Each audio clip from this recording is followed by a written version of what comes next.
Good morning, everyone. Good morning, everyone. Good morning. Welcome to Module 3. We will be focusing on sales management today. And our very able trainer, Duncan, as you can see on the screen, will take you through the session. Duncan, we can give people a few minutes, maybe 5, to join. And then we start off at 10:05. Is that fine? It'll be fine. Great.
Great. Good morning, everyone. It's 10:05. We have about 320 attendees. I think we have quorum today. We'll be going through sales management, which will be undertaken by our trainer today, who's Ndugundegwa. Please note that all the sessions, the session is being recorded. And once we are done with the sessions, you will receive the training materials on your emails. Okay, Duncan, take it away. Yes, thank you very much, Michelle. And thank you to all the participants. Sorry, Duncan, you can increase your volume a bit so that we can all hear you. All right. Good. So thank you very much. And I'm happy this morning to join you. Duncan, you can't hear you. Yeah. Michelle, you're saying Just something? increase your volume up a bit. Okay.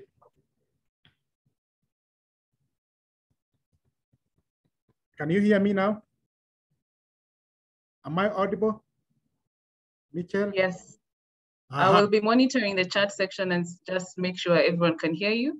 Okay. But as of now, everyone is positive they can hear you. Thank you very much. Good. So thank you very much, everyone, for this session. I can see we have at least 360 participants in this session. I'm happy to join you again since later last year when we met last for marketing. And I'm glad that today we have a sales management presentation as a follow-up from where my colleagues have reached. Last week, we had digital marketing and sales management will come to complete the picture. To get us there,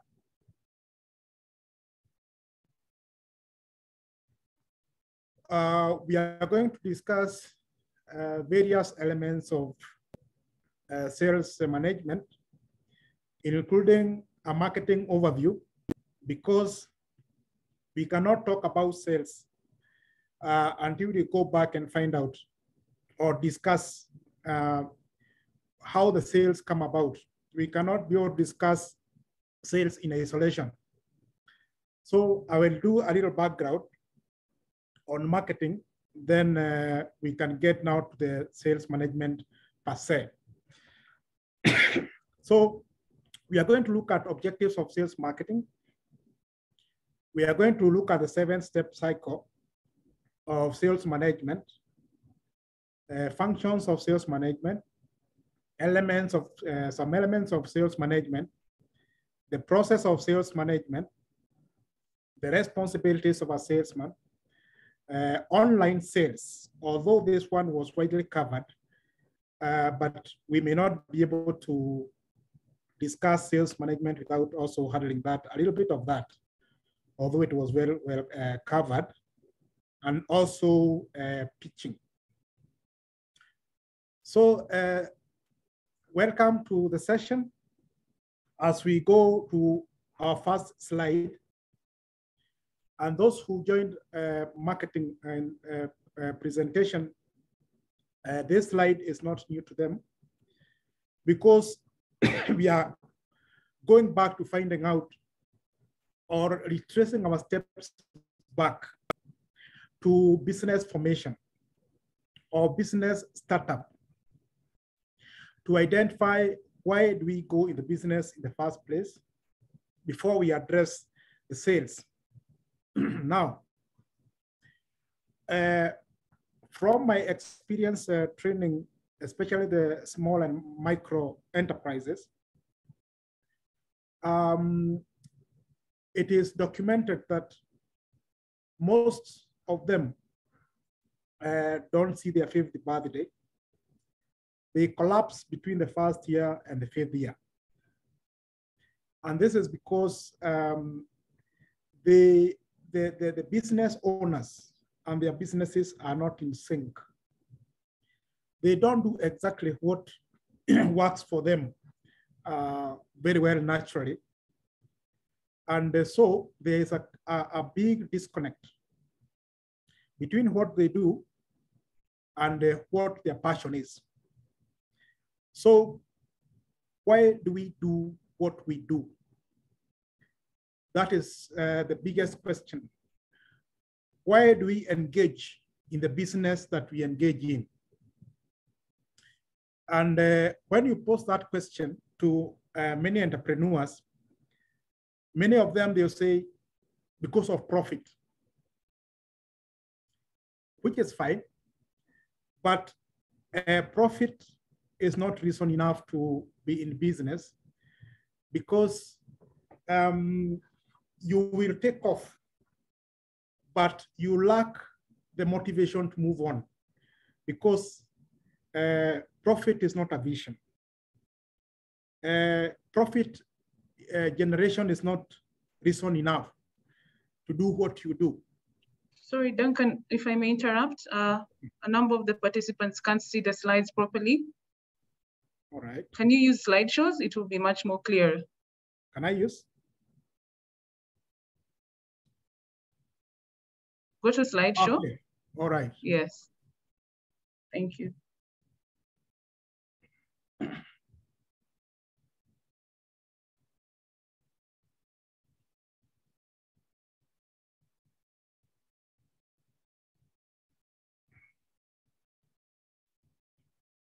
That's better. Yes, all right. That's better. So thank you. Sorry for that. So I was addressing why we do what we do. And from my experience with the small and micros, we discovered that many of them collapse because they don't have reason enough to be in what they do. What they do does not address their why. Because at the end of the day, customers do not buy your product. They buy the reason why you engage in that product. They buy your mission. They don't necessarily buy the physical product. They need to be convinced. They need to see the product from the eyes of the seller. They need to see the product from the eyes of the developer, all right? So we may not be able to talk about sales until we are well grounded in our why, the why that took us in the business in the first place. So after addressing the why, then you'll go to the how. You have the product now, which has a buy-in from the customers. Now from there, how does it get to them, and what exactly are the mechanisms are you going to put in place for them to have it? So until you address your why, you'll have products that are not in sync with your belief. They are not in sync with the satisfaction of customers. They are not in sync with anyone. So you are preaching what you don't believe in. So when you preach what you believe in through a product, the product sells because it comes out of you naturally. So I thought it was important to come back to this so that we can have a strong foundation as we proceed with the other, with sales management. So once you have addressed the why now, we go to the various, a recap on the market orientation concepts that are documented. And there are 5 of them. And the first one we are going to mention is a production orientation, where the developers of products focus more on the production of the product. They focus more on reducing costs of the product by having very efficient production lines. And we have many examples of such products which have a very efficient production system. And the focus is to reduce on the production cost throughout the production line. Some of the examples were the Ford vehicles, the Ford company. Also the Marshall's company. They used this concept to mass produce. The idea is to have a mass production and have the edge, the profit edge out of the heavy volumes of production. So the idea is to have a production line that is very efficient, to have volumes and not to have a profit from the volumes. So that is one. The second one, and we looked at it that time, is a product orientation, where the emphasis is to come up with a product that works. So the emphasis is to have product features that are superior. And then After working on the product features, then you go ahead and now market the product superiority to customers and hope to get sales enough to sustain your cost and get a profit on top. So that is an orientation that has also been used. It is an orientation that is popular, and well, it has its pros and cons. Also, production orientation has its pros and cons. If I go back a little bit, for production orientation, the pros is that it makes many items per unit time. So there is mass production. And with the mass production, then there is probability that we are going to get profit. But on the worst side, on the downside, the product features are may be compromised. Yeah, you have seen like plastic items, karais, jugs.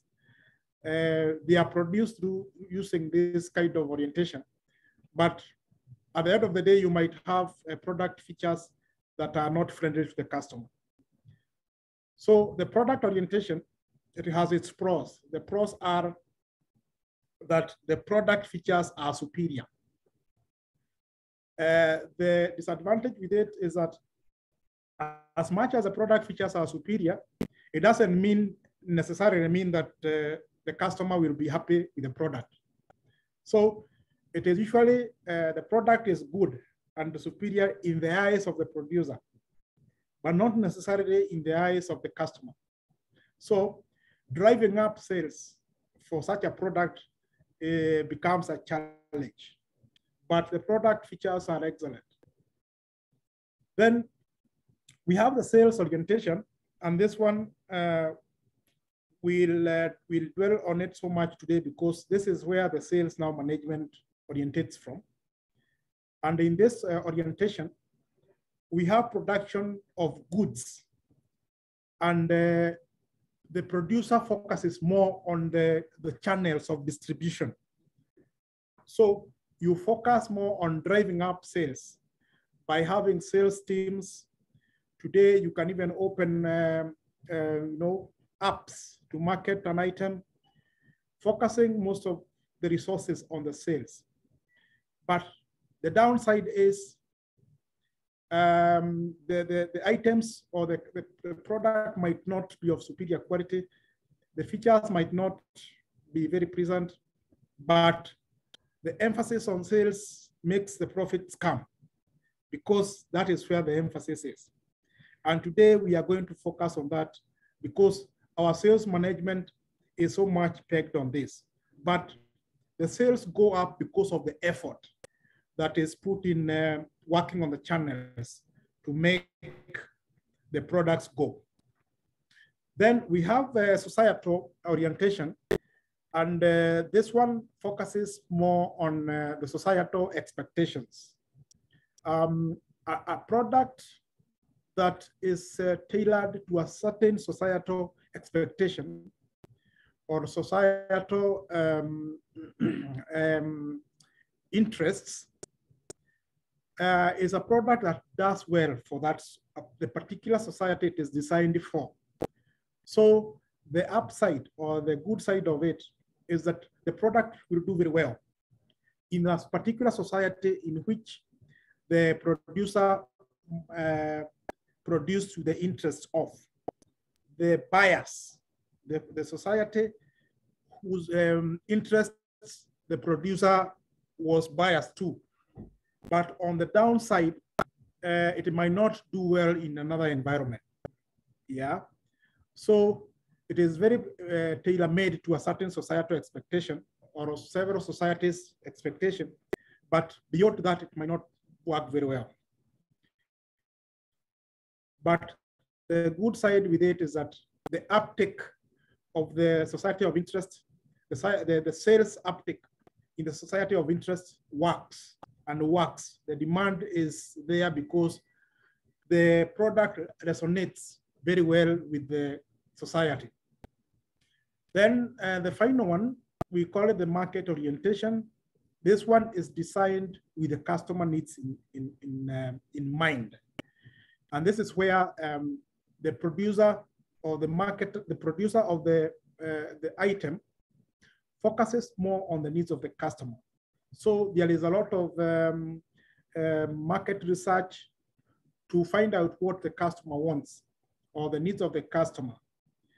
So the upside is that when the product hits the market, it sells because it resonates with the customer in mind.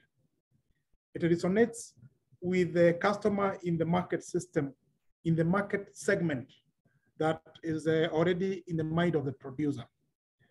So most of the marketing today uses this orientation because of the high competition. So any producer does not want to second guess what the customer needs. So there is a lot of effort to understand the customer. So for us, we are going to target off from the sales orientation, but we shall keep on coming back to this slide to get a good grounding. Then, still as a recap, we talked of the marketing mix, where we talked of the product, we talked of the place, we talked of the promotion, we talked of the pricing, we talked of the process, the people and environment. And for us to improve on our sales, once we get there, then you have to design the product. And this product is going to be designed using or with in mind of the orientations that we have just covered. So you can pick the orientation that works for your product. Then you are going to set a price for it, depending on the production cost and the competition. You are going to work on your distribution, or what we call place. You are going to make it known to the customers, what we call promotion. And then you are going to look at the people element, the resonation with the people, and the processes and the physical environment that your product will be consumed. So this is just a recap, because it is important, so that when we are talking about sales, it has a very big background. It does not work in isolation. You have to trace it back to the orientation. You have to trace it back to the marketing mix, what we have on the slide already. And from there, you conduct market research, depending on the product that you're dealing with, and your choice of the orientation that we are going to use, where you identify the problem, you research on the problem, how it is affecting the customers, you collect data on what the customer requires, you analyze the data, and finally, you report the data, and eventually, you design the product depending on the data that has come out of your research. This one is very much common in the orientation that we have talked about, the market orientation. And because of competition, you may not survive today much, because without having captured very well the customer's needs, because you may go into production before you understand what the customer really needs. So one question that I face all the time with the micros is, you see, they see like this is very academic, and is for those other businesses, not them. It's not for a mama mboga. It's not for, you know, those micro businesses. They see it as elitist.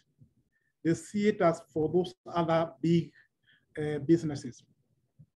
And what we finally agree is there is no business idea that is bigger than the other one. What differs is the amount of resources that are invested in the business, you know, and the systems that are put in the business. That's all. Otherwise, all ideas are the same. So market research is also applicable to very small businesses. You may not have a questionnaire, a written questionnaire, but you can go around just picking, asking questions and picking what people need, listening to the community, and having an idea of the kind of product that customers need. It is not elitist, and it is not for those others. Marketing mix is not for those others. Orientation is not for those others. It is for every business. A Mama Mboga business is just as, the idea is just as big as a microchip company business. The only difference is the resources that are put in place and the processes that have been put in place. Otherwise, even when you go to the registrar of companies, there is no file that is bigger than the other one. They are all company files, and that's it. So I want to debunk this idea that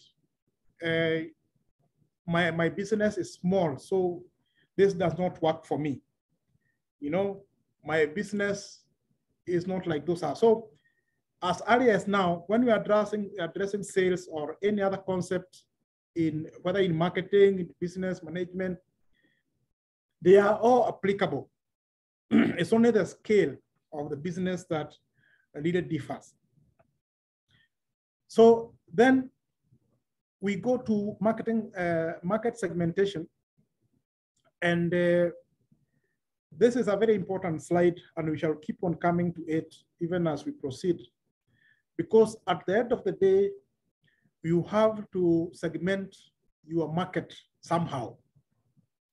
There is no product that is taken to the market without an idea of what market segment it is addressing.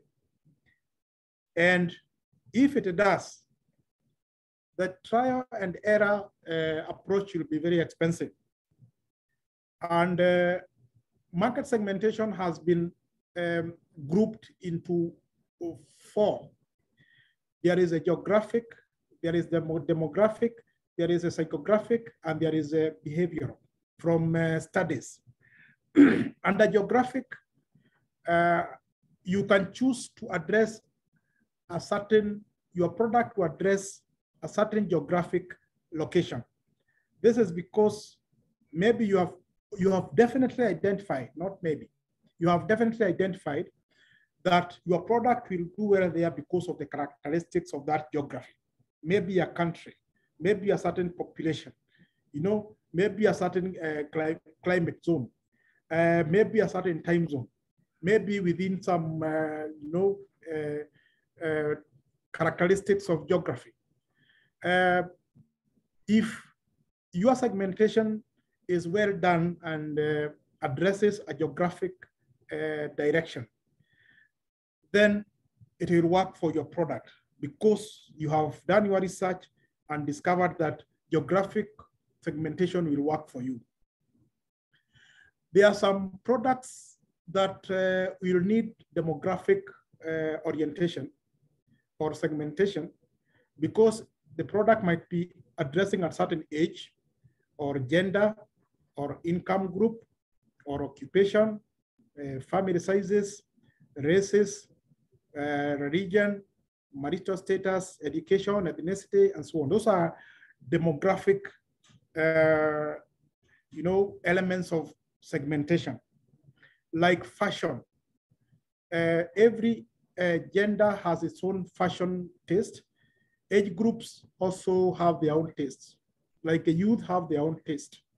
And what is worn by the youth is not necessarily what is worn by, by other age groups. Occupations, different occupations may have different tastes.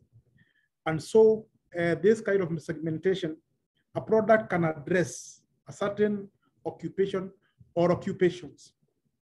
Family sizes also have their own taste and preferences. There are some goods that work for certain religions, like crucifixes for Christians. It is very specific for Christianity. There are some products that work for, different stages of marital status.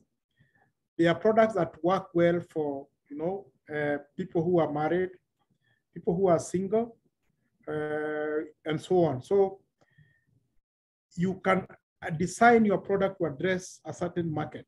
There are some products that go for certain ethnicities because ethnic groups have their own ethnic characteristics.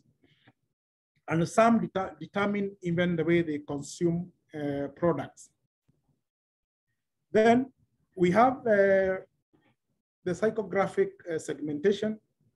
This one is based on values, goals, needs, pain points, hobbies, personality traits, interests like political party affiliations, sexual orientation, and so on. You can design a product to decide to focus on values of certain populations. You can design your product focused on hobbies. You can design your product focused on personality traits, on political party interests. You are just coming off from a political situation, and you and me know that there are two colors that have really sold in the last 1 year: yellow color and blue.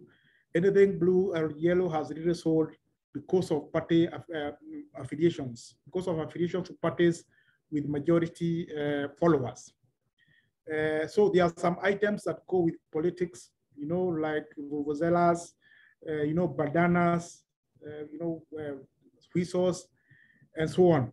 So you can design your product to take advantage of psychography or psychographic details of a population. We are doing this as a recap because it will be a very important slide as we go on. Then you can design your product to focus on behavioral patterns. People with particular behaviors can have particular likes and dislikes for certain products. Spending habits. People, you can focus on elements of spending habits of customers when you are designing your product, and so on. So market segmentation is a very big determinant to sales management or to the sales that you are going to make eventually. And this is why we are doing a recap of these slides, because we shall keep coming back to them. Then there is, on this slide, it is very important to know that any product that has ever been made, no matter how good the quality, no matter how good the price, no matter the beautiful, the great channels of distribution, no matter the product features, no matter what, products go through 4 stages of adoption. And the stages are introduction, growth, maturity, and decline. We covered this more in marketing. And when a product has just been made, it experiences the takeoff time, which is characterized by low sales because many customers have not come to know it yet. Very high costs of establishment because this is the time you are trying to hit the market. So you are kind of swimming against a current with so many other products, maybe of similar characteristics, many other substitute goods. So there's a lot of costs of swimming against the current. There are a lot of losses because you are just learning how the market works. And maybe what you thought that works for your product, eventually you come to realize that it doesn't really work the way you thought. okay? So it is called the takeoff time and is characterized by low sales. Then depending on how you respond to that and what lessons you learn and how you go rectifying the problems that you find with your product, then you experience the growth phase. And this one is characterized by increased sales, assuming that you worked on you did some corrections to the failures that you encountered at the takeoff phase. So you experience more sales. And of course, now the market has come to know of your product, and the competitors start noting your presence. And when they note your presence, they start also working on their products to make them compete in the market. Now, the third stage now you experience with every product is called the maturity stage. And this one is the highest, marks the highest sales that your product makes in that segment, because now the competitors increase. So you get high sales, but now the volume of sales stabilized because the competitors have come to know of your presence, and maybe they have also worked on their products and they are competing. The competition is very high. Number two, the way humans are configured, and this is very natural. There is excitement when customers try out on a new product, but sometimes the interest just dies off. Some may have bought your product just to see how it works. Then eventually they just go back to old familiar products. Once they have had a taste and say, okay, I think it's just like any other, and they just drift back to what the old familiar ways. So that is a normal consumer behavior, the way we are created, and we have an interest in something new, then the excitement goes. But the highest character here to deal with is the increased competition. Also, your product might have had an inherent issue, negative issue, maybe with its performance, and now the customers have come to know it and come to experience it, and kind of they have made their feedback, and maybe you have not reacted. So there are so many factors that come in here, and at this maturity stage, it is a very critical stage in that particular segment that you're marketing your product. So decisions have to be made here on what to do next now, because as we shall say in sales management, we want the sales to go up and up and up and up. So maybe you have to go to new market segments. Maybe you have to redesign the product. Perhaps you have to promote it more, make it, through TV, through online, maybe get influencers. You have to do something here.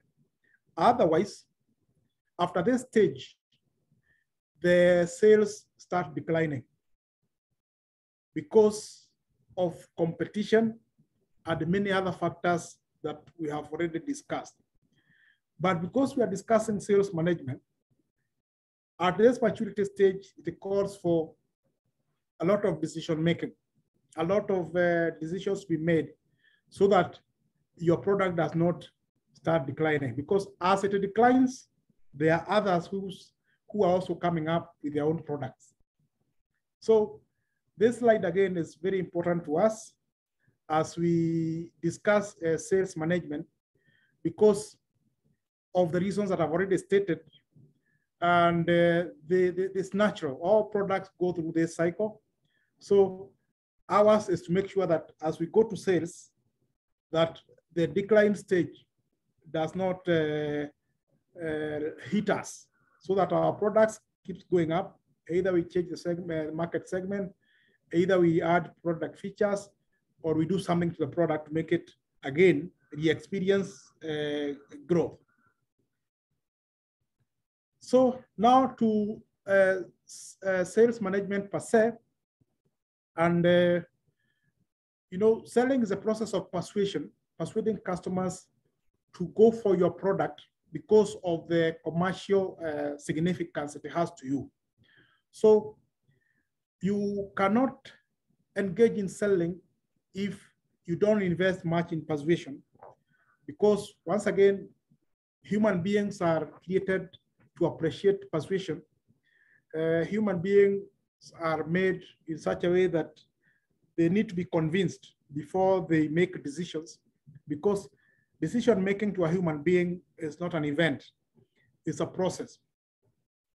And as we go to sales management, we shall be talking about hiring processes.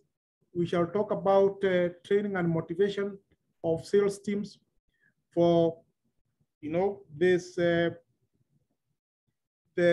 those who are using sales teams. Today, there's of course a lot of technology, but the use of teams will not go because there's technology. We shall be talking about forecasting sales and setting sales goals. We shall be talking of developing strategies for managing leads and increasing sales, because basically sales management is about hiring, is about training and motivating sales teams, is about forecasting sales and setting goals. It's also about developing effective strategies for managing leads and increasing sales. So these are the 4 great items that we shall keep on discussing from now to the end. Now, so what is the linkage now to the selling concept in marketing, the one we have already looked at? A business is inclined to sales orientation and focuses most on promoting the product. A few minutes ago, when I was talking about the concept, the selling concept is focused on channels, on promotion of the project, of the product to make it go. And that is why for those products, there's a lot of investment in sales teams to drive the market. And this one works for slow goods. And sometimes if you have some dead stock or a slow stock that is not moving, this, it works very well for such goods. Also for highly moving goods to capitalize on profit maximization. So it works for both ends. It can work very well for goods that are not moving or services that are not moving. It can also work for those that are moving very fast, because at the end of the day, we want to maximize on profit. So the objective is to make as much you can do from sales and capitalizing on the demand existing at the time through this selling concept. And this, we have seen this with many goods, especially the kind of goods that you find hawkers particularly selling, like a certain type of goods. Small pieces like pens, you have to drive the sales, because usually a pen will sell faster when it is taken out of the street to the street than when it is in the shop. A pen will sell faster in in towns where we have movement, people, we have a lot of people. Some dead stocks also move faster when they are taken to the customer, like clothes. That's why you see a lot of clothes being sold, because they have to move. You want to move stock. And so selling will never go out of fashion, whether it's through technology or through selling teams, because at the end of the day, the objective is to make the best or the most on the existing demand, and also to provoke demand, to make stock move. And this one works for small businesses as it also works for big, small and medium enterprises. I have seen shops, especially those who deal with mali, what we call mali, you know, umbrellas, padlocks, you know, this kind of household goods. They really apply this. And the way they do it is that they work with hawkers.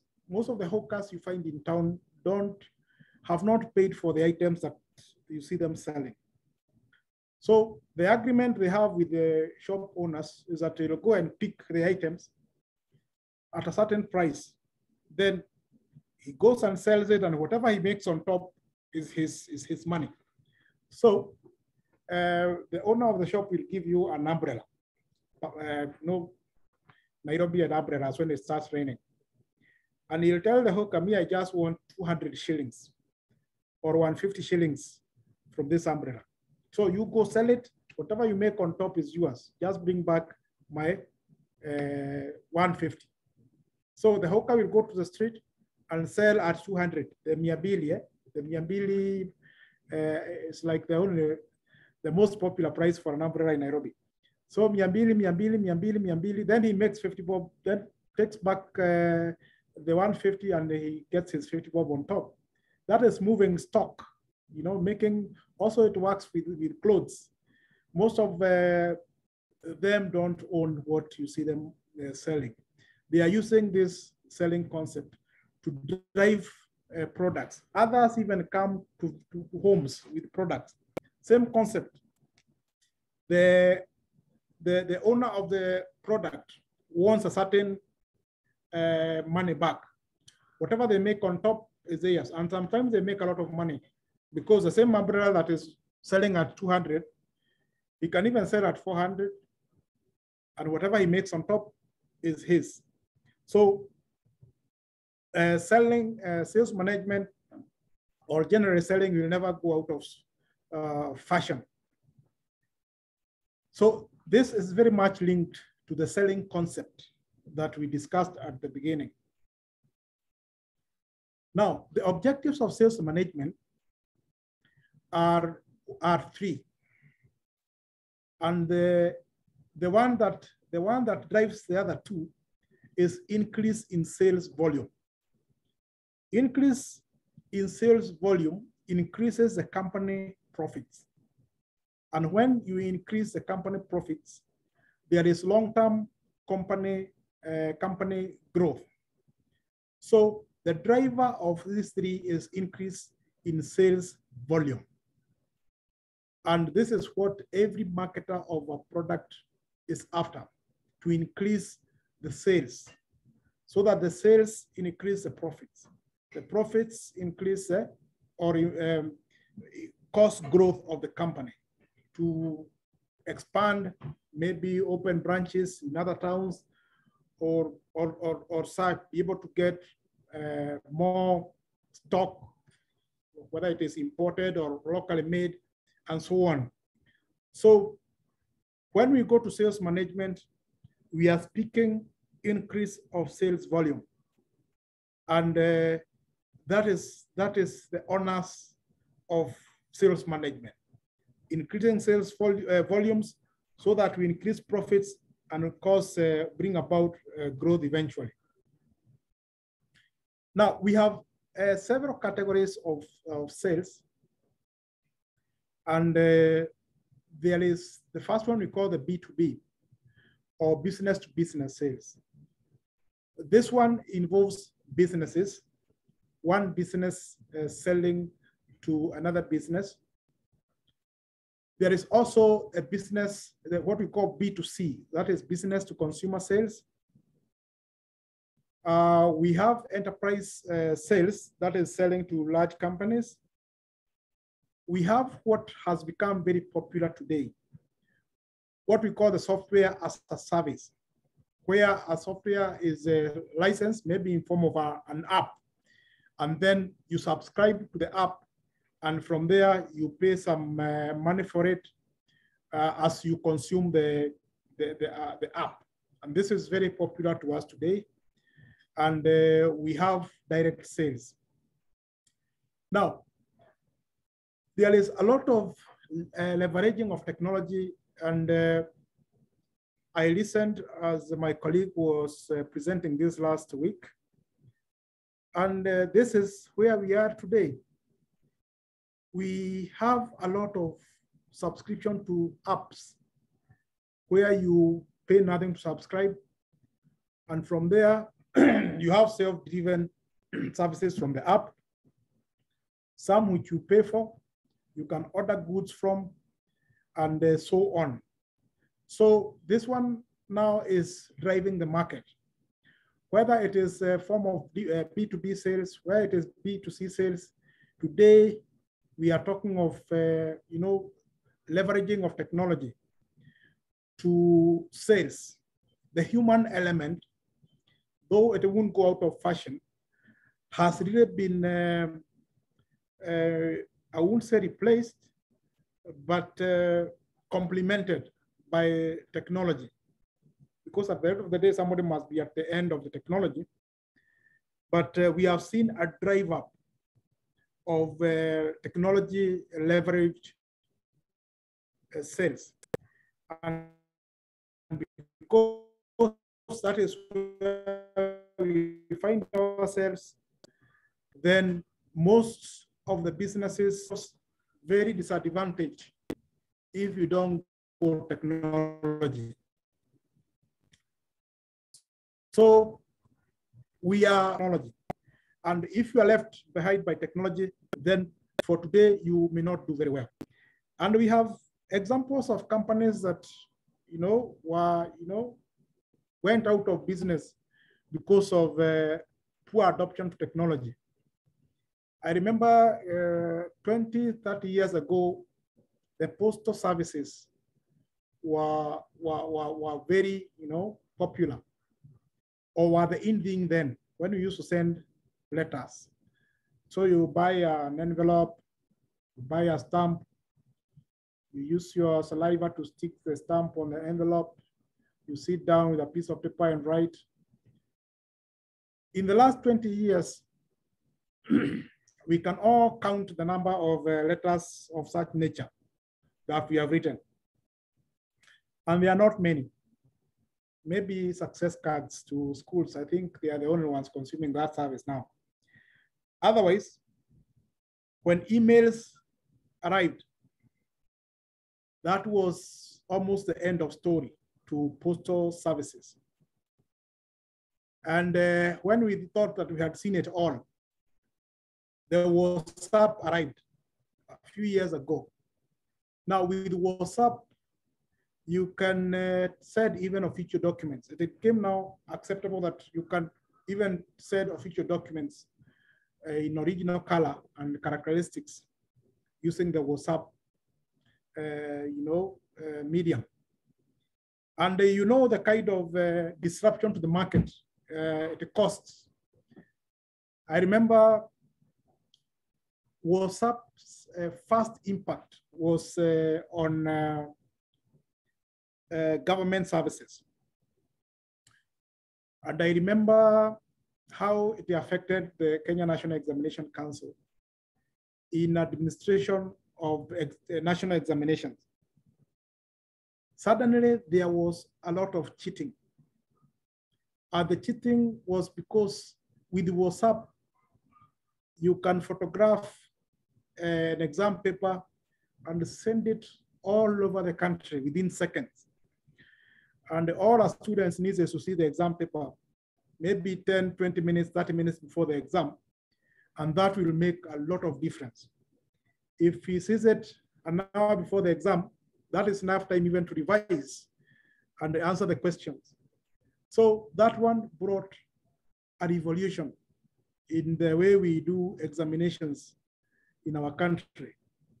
And the impact, we can already see it, because when the new system was suggested, the new CBC education system is being implemented, Now the focus is more on internal assessments, not national exams. And also, because the exams we have been doing have been more about memorizing. Now going forward, we shall have assessments on more on skills testing. You are assessed on how you apply a skill. Now that one is hard to cheat. So I'm saying all this to see how a small technology can have a far-reaching impact in our society. So these are the categories we have of sales. And the most impactful that we have today is the software as a service. Now, sales management has a number of steps. We have a 7-step sales cycle that we are going to discuss that has been seen to work over the years, a template that has worked well and has continued to work well even with the adoption of the technologies we have. And the first step is about prospecting the customer that is going to buy your product, because you have developed the product, you have done your segmentation well, you have adopted the concept that works for your product, you have indeed done your segmentation, you have presented the product to the market. So the first step is prospecting. Now, who did you perceive as or determine through market research to be the person that or the customer for your product?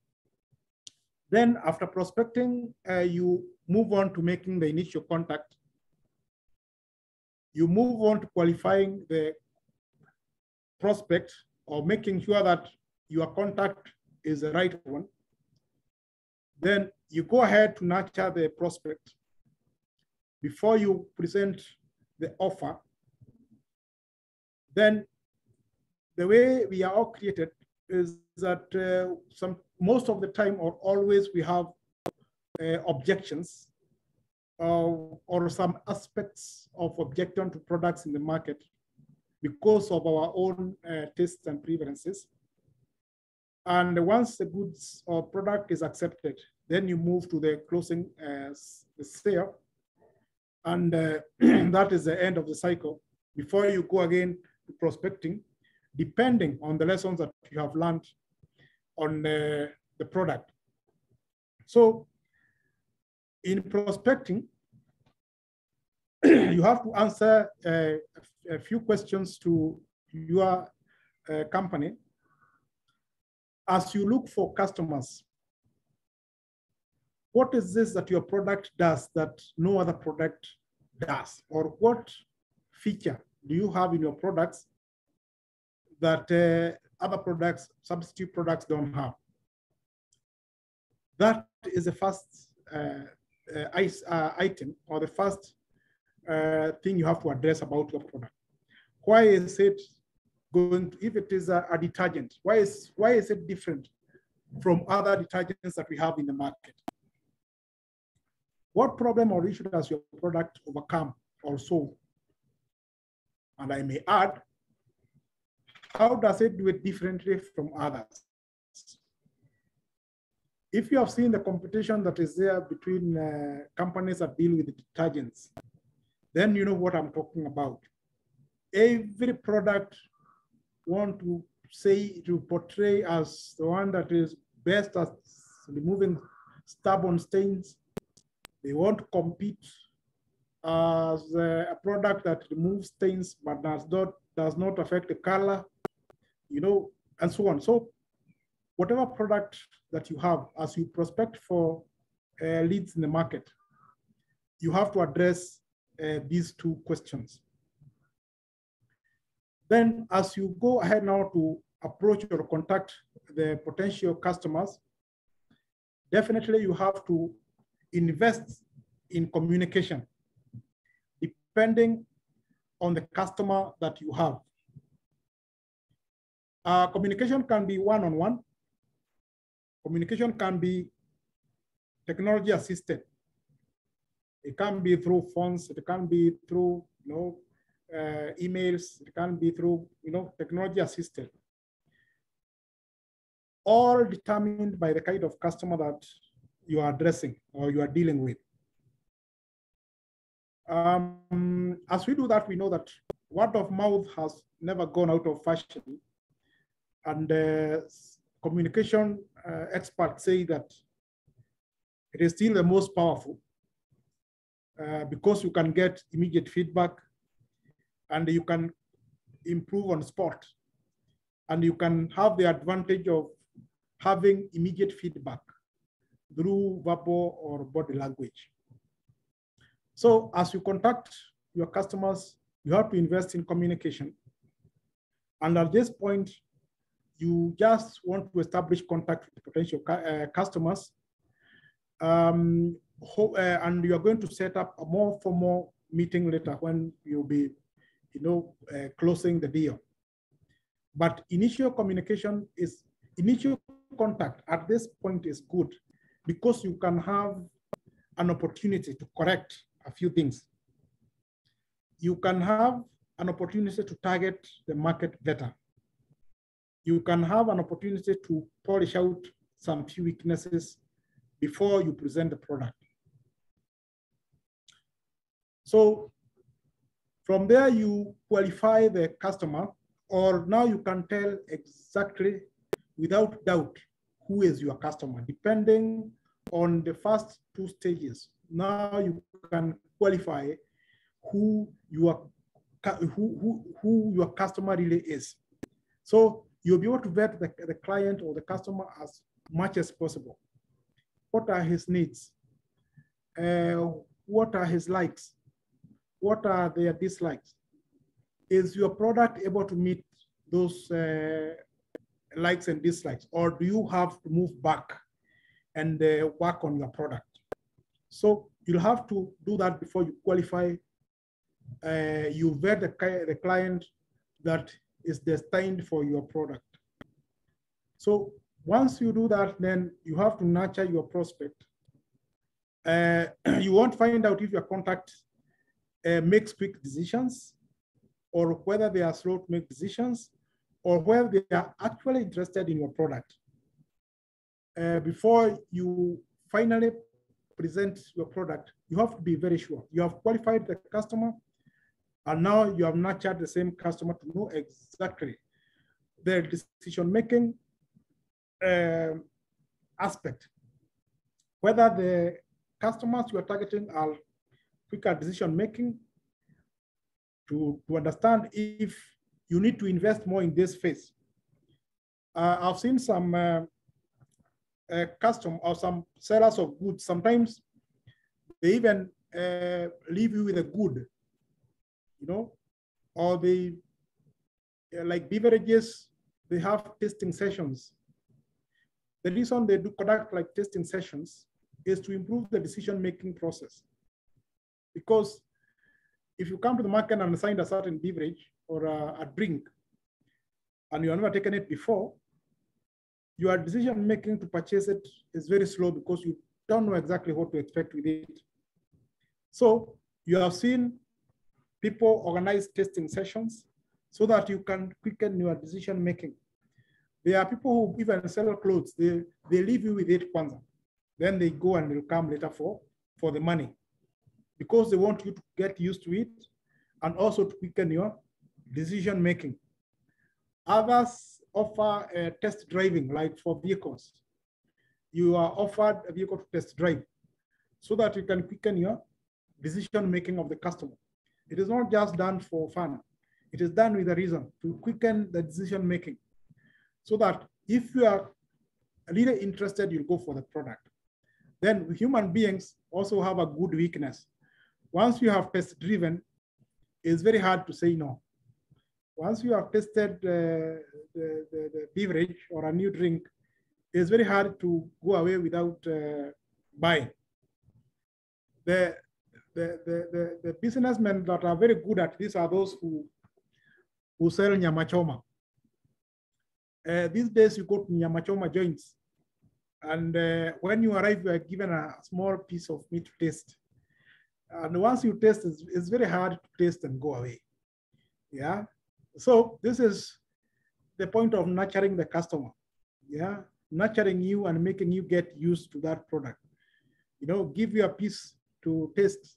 And after that, you may not move away from there, because that is how we are created. So from there, after nurturing, after you have kama umewaja nyama choma, then it is presented to you. So it is very hard now, once you have gone through those other stages, once the offer is presented to you, it's very hard to have hesitations.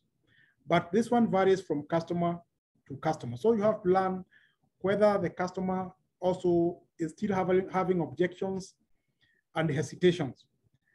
And if they have objections, then you'll have to know how to deal with objections. One, customers want to feel listened to. They want to feel somebody is listening. They want to feel that they give you feedback. So you have to listen patiently to what they have to say about your product. Once you have done enough listening, then you have to know where to make quick adjustments. If the issue is about price, you have to address the price. If you are selling maybe in dozens, maybe you can now break down to pieces. If it's about the product quality, then you have to address it. Because at the end of the day, you want to overcome customer objections. Communication skills are also important here, because some of the customer objections, they are genuine, but might be unfounded. By that I mean, the customer might not trust the product, but he has not worked with it. So needs reassurance. Yeah, needs a lot of reassurance that the product works, that the service works. And if possible, you can now move in with an assurance of maybe after sales services. If it's an equipment, you can promise to have after sales services, so that you build the confidence of the customer and overcome objections. The reason this stage is very crucial is that if you don't overcome these objections, a customer is going to tell to another customer that this thing, I think I have issues with it. And once that is well known now by many customers, that means that your sales, you start going down.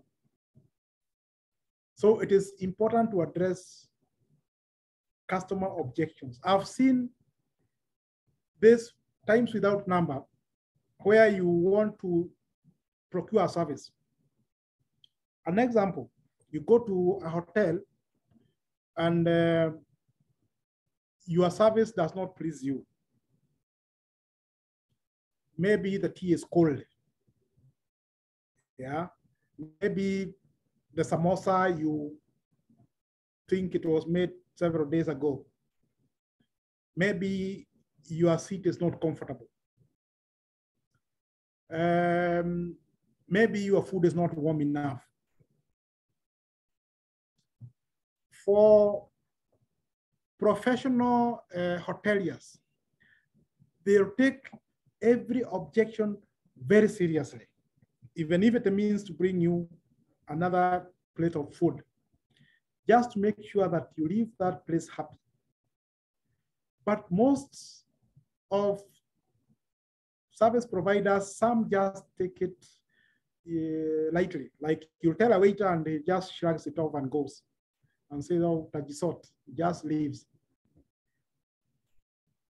What is the impact of that? you might never visit that hotel again because of that. Customers are sensitive to what they procure. Today we have, even in matatus, I've seen a disquiet, especially as matatus adopt technology. Matatus are very resistant to using M-Pesa services for reasons that are known to them. Some, they want to deal with hard cash because as they work, they also do the maths. They want to have liquid money. Two, they would not like this service to be completely on M-Pesa, because what will he take for lunch? Because this is the same money they take for lunch, they take for tea, they buy jugu, they buy water. I mean, if we are paid by M-Pesa, what are we saying? These people will not take lunch, we will not, you know? So there's a very slow adoption of M-Pesa services in matatu industry. But the younger generation is pushing so hard because those below the age of 25, they have kind of completely adopted to technology. So when the Makanga is coming around for money, you see the new generation, they just had in their phones, they just put your number there. So you see a lot of conflict because it's a way of paying. They don't know why to say no. They have put even posters in their vehicles, no M-Pesa. But this technology is refusing to go away. So if the young generation are the ones who are consuming traveling services most, then your vehicle does not use M-Pesa services. What are we saying? That eventually you start seeing your sales going low. So they have tried even bringing up an issue of adding an extra 10 bob, but the adoption of the technology is still coming. Well, recently there was a complaint about there are those naughty young girls and boys who would pay through M-Pesa, then immediately they reverse the transaction. So matatus have come in now with the pay bill numbers. With the pay bill, you cannot reverse. The medium is made in such a way that you cannot reverse your transaction. So what are we saying? We are saying that whether it's matatu industry, you have now to come alive with the customer of today. And slowly by slowly, we are going to that phase in the future where the services will become, transactions are slowly becoming paperless. So we have to design their own way of survival to overcome customer objections. Otherwise, if you object long enough to ideas whose time have come and the platforms whose time have come, then you drive yourself out of market. So finally, you close the sale, and as you close the sale, you have to understand the customer's tier. If it's on face-to-face, you have to read the body language of the customer to know exactly how the customer likes the product. So at the point of closure, you have to have a lot of reassurance that your product works. If there's a way of testing whether it works, you do it. If there is a promise of after-sales services, at this point you can reassure, and so on. Do a lot of value adding, because human beings are human beings. We are suspicious. Sometimes we're not very suspicious. When you wear a new pair of shoes, it always hurts a little bit. So we like the old familiar settings. And finally, you can take advantage of closing of sales to generate referrals. In business, there is nothing as useful as a satisfied customer, because a satisfied customer brings in more customers. If you are happy with a cup of tea from a certain hotel and you are very happy with it, you bring another customer, that one will bring another one and another one. And the word of mouth is very, very powerful, even in modern day marketing.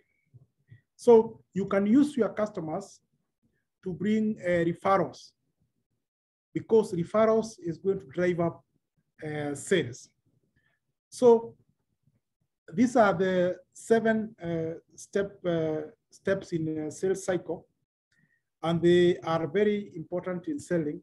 You start from prospecting, you go to making the initial contact, you go to qualifying your prospect, you nurture your prospect, you present your offer, you overcome objections, and finally you close the sale, and on and on. So the cycle goes repeating like that for every product that we deal with.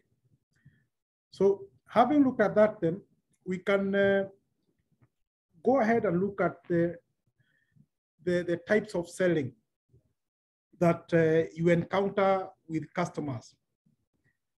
4 of them have been identified. The first one is called transactional selling. The second one is called solution selling.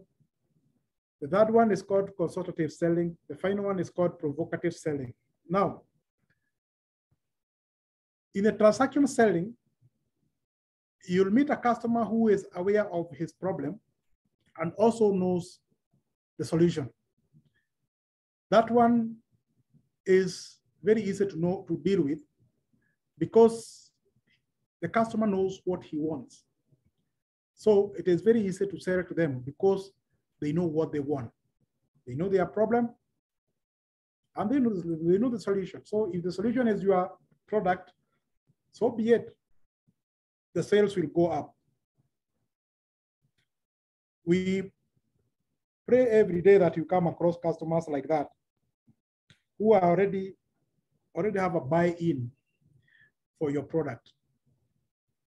The second one is the solution selling, where the customer is aware of his problem and is not quite sure how to solve it. Now here, communication skills will come in, because we said selling is persuasion. Here, a lot of persuasion is needed to convince the customer that your product is going to satisfy their need. So it's aware of the problem, but it's not quite sure about how to solve it. So Kibarua is to show the customer or prove to the customer that your product is going to satisfy their needs.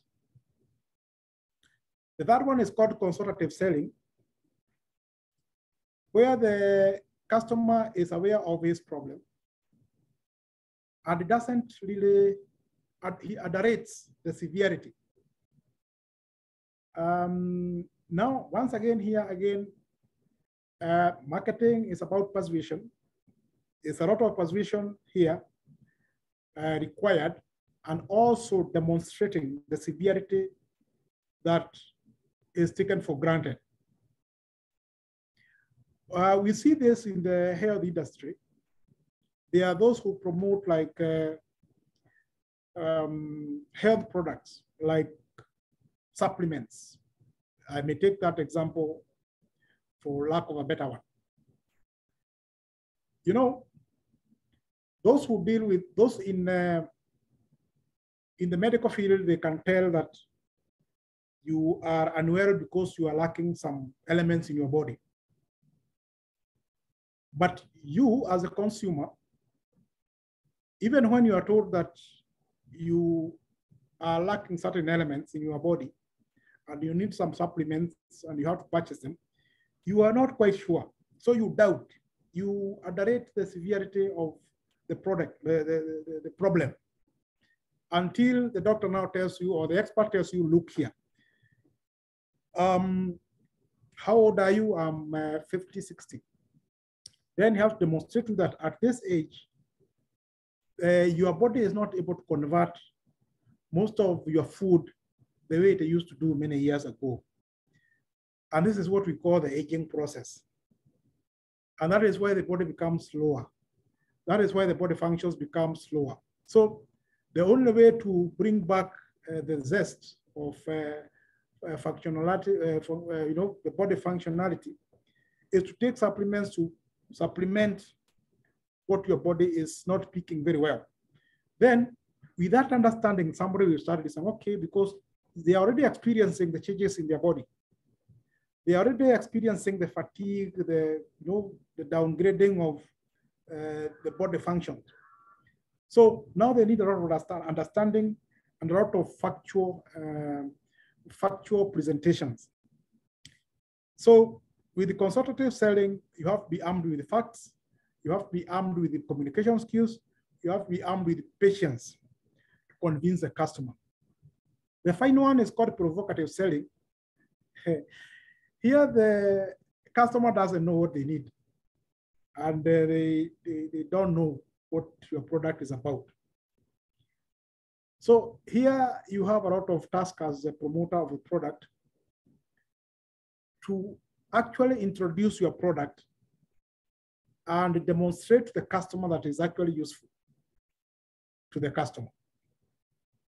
So you have to practice all methodologies in marketing to make sure that the customer appreciates that he has a problem or an issue that is not solved and can only be adequately addressed by your product.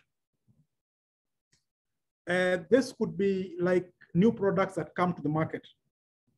A customer might never have seen them. Yeah. And you have demonstrated this product is for this use. And it is important in this way. Maybe through demos, you can demonstrate, you can have a feel. I saw there's one company that has been doing that with medical equipment. And it is in most parts of Kenya. I think it's called Noga Best or something like that. So they are selling medical equipment. Some for physiotherapy, for exercise. There was one popular gadget that was used by a politician for warming feet. And for that particular politician, it became a big issue because he was admitted in hospital for long. Because he came up, he is a perfect example of somebody who came up to a new product. Did not know how it works, but it was presented to him. But whether it was faulty or it was used the wrong way, it ended up having disastrous problems, disastrous effects.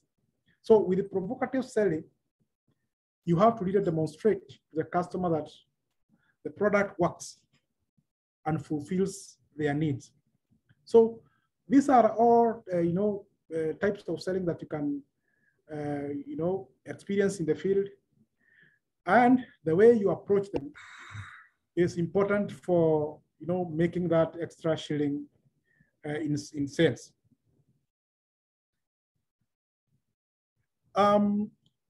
Sales management has quite a number of functions, and they are usually summarized into 5 functions of sales management. And the first one is sales team management. The second one is sales targeting. The third one is evaluation. There is reporting, and there is sales forecasting. So if we look at the first stage, in sales team management, there is a hiring and management of salespersons. And here, if you are whatever deals or services you are dealing with, then you'll go to the market to hire the best salespeople. If you want to use technology, you'll go to the market to procure the best technology. that translates to sales. So if you are having sales teams, then you have to have a way of managing them. First, hiring the best, and have a way of managing them, depending on the segmentation that you are using. If you are using geographic segmentation, then that means that you have big teams to cover the geographies, the geographic locations that you're dealing with. If you are using psychographics, then maybe it will determine the kind of the size of management team that you're going to have, and also the skills that they need to have.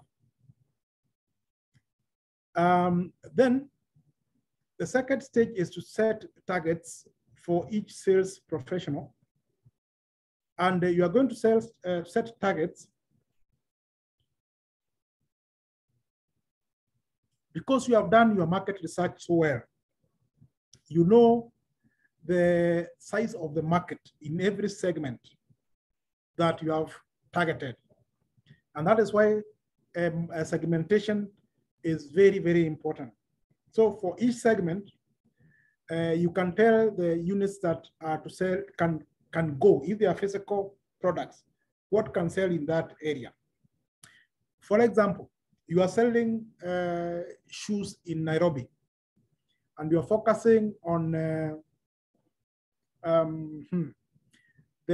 all the constituencies of Nairobi. From your market research, you know whether your types of shoes are popular in, they are popular in this constituency, in this one and that one.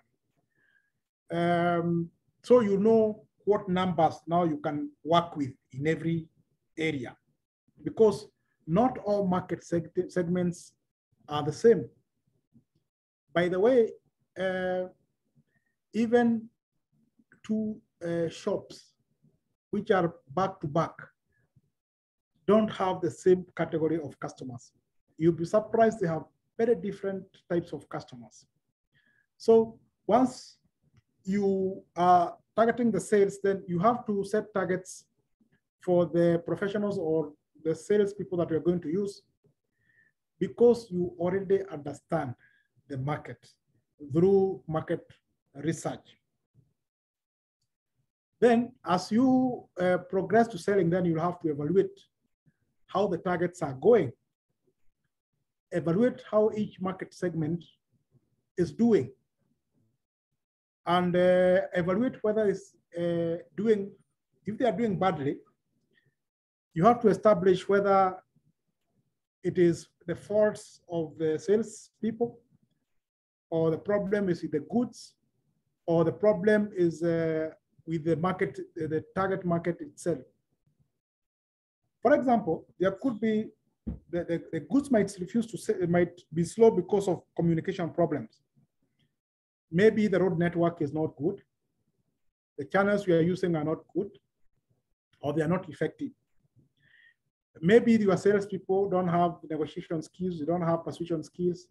So once you are evaluating, you have to evaluate everything, from the products to the market segment, to the product itself, why it's not selling. Maybe it is in conflict with the culture of the people or psychographics of the people. All this you have to, evaluate very well. You are doing this because you want your product to move. Then the fourth step is about reporting. You are reporting back all this feedback from what moved, what did not move, why they did not move, those which moved, why they moved, what worked so well, what did not work, who did not work, who worked. All this feedback will be important in the next and the final phase of sales forecasting. Because when you are doing it next time, once you have corrected the issues on your side, once you have improved on your targeting, once you have improved on the skills on your salespeople, once you have worked on your technology, maybe it didn't work for the market, Then when you are doing forecasting next time, then you can make a sharper or better forecasting. Then you go back to step one again, to the team. And the cycle goes on and on and on. So we talk of the functions of the sales management, which is groups in those 5 areas of sales team management, sales targeting, evaluation, sales reporting, and reforecasting, so that you don't repeat the mistakes again and again. Those goods that repeat mistakes, they end up recording less and less sales because the negative information travels very, very fast. Yeah. And it can be disastrous for a business, no matter the size of the business. There's no business that can never come down. And we know it now. We have seen the Nokias of this world coming down. We have seen certain services in the country come down because of poor adoption of technology. So coming down is the easy part. Yeah, anything, anyone can come down. Big products come down. Yeah. So, so when you are talking of dealing with the sales management, there are so many elements that you have to look at or you'll be dealing with day to day. Like developing sales policies for your organization or your business is very core. And pricing policies. How do you develop these policies? You'll develop these policies because you understand your market well. You have done your market research very well. You have documented, or you can document that works for your product, including documenting the prices of other competitors, documenting the features of your product that are working with the market segments, documenting the features that are not working for your market segment. And they could be very, there could even be visual, characteristics. An example, a vehicle can be a very good consumer or a low consumer of petrol or fuel, but doesn't necessarily look good. So I want to buy a vehicle. I have seen one that is very friendly to the pocket because it is it's a hybrid type that is using the battery and fuel interchangeably. But I don't like the looks of the car. So such a feedback, to improve your sales, then you have to focus on the product. You have to do some product redevelopment to make me like the consumption and also like the product, how it looks, the looks of the product, and that will improve sales. If I'm the consumer, I'm representing a million other consumers, that tells you the kind of sales that you are set to achieve. If and when you work on your end to make the product look better, even if it is superior in other aspects. Recruiting the right people to execute the sales plan is core to the success in sales management. By right people, it means their qualifications, their characteristics. We have people who are very good papers. We have salesmen who are very good papers, but the papers don't necessarily translate to human skills. I can have very good papers that are even saying how good I am with dealing with customers and how I scored very well in that paper in customer relations. But when it comes to practical, I may not fare very well. Very few, not many people are very patient with customers. And the far we have gone, we have seen, you have to be very patient with customers. You have to read their body language. You have to, accept feedback. Feedback, no matter how nasty, is very good because it tells you exactly what is not working very well for you. It might not be very well put because not everybody has very good interpersonal skills, but having the right people is not just about papers. It's about the end. The end is getting customers buy your product. Whatever that takes, you have to get the right people.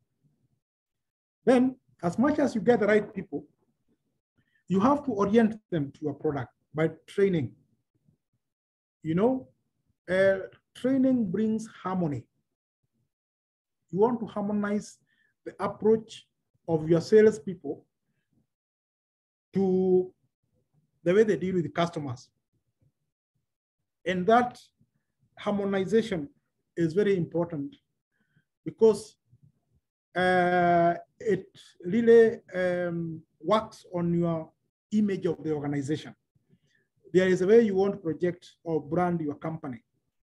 So once you recruit the right people, you have to train them so that they reflect or their behavior reflects what you expect of your company.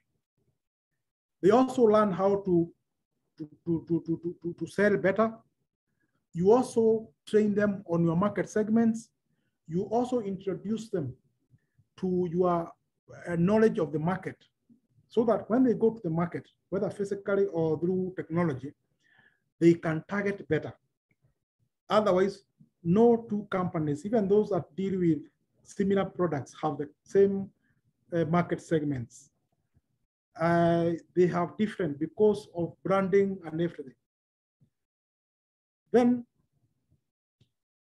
you have to define the sales territories and the market segments, and each segment, the way it should be managed. Management of its distribution channels, because no two territories have the same characteristics. Different territories have different characteristics. If you are selling shoes to an estate,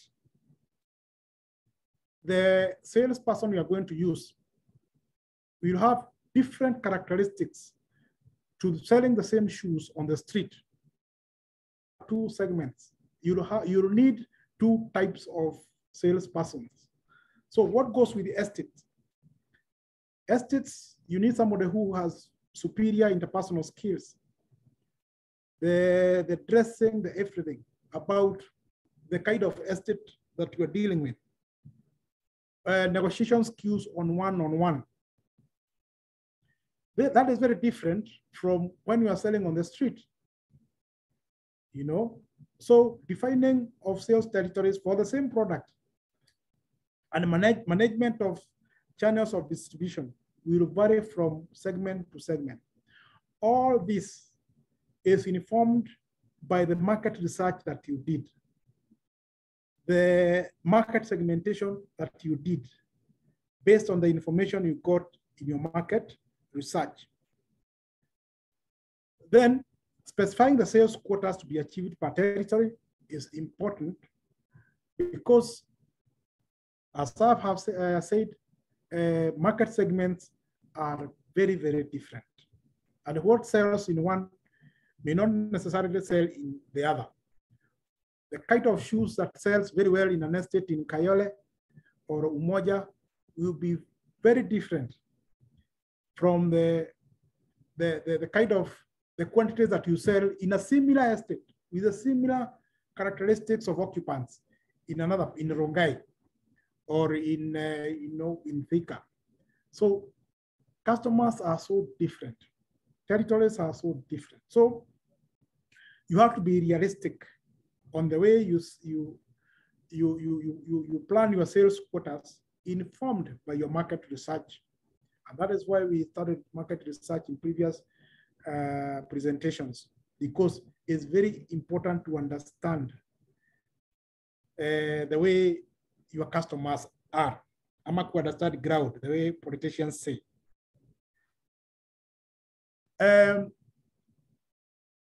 Defining of remuneration and reward system for sales representatives is all very important because human beings need motivation. Human beings require different reward systems. There are those who expect more money. There are those who expect promotion. There are those who who expect just good PR.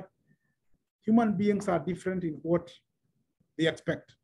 So if you are going to use sales representatives, you have to design a reward system that motivates them, knowing that each of them responds differently or has a reward system that works for them to be able to sell more, to get also more for themselves because they're also working for themselves. All this informed by the market information and also the selection criterion that you used when you were recruiting them. And today, you can even hire a company to hire exactly the kind of staff that you want or salespeople that you want. And all you have to do is give the characteristics that you need of them, and the rest will be done by the recruitment company. So all these aspects of reward system can be very well be undertaken by a company that can be used to procure a working sales team. It can be done for you by companies that are there today that are doing that.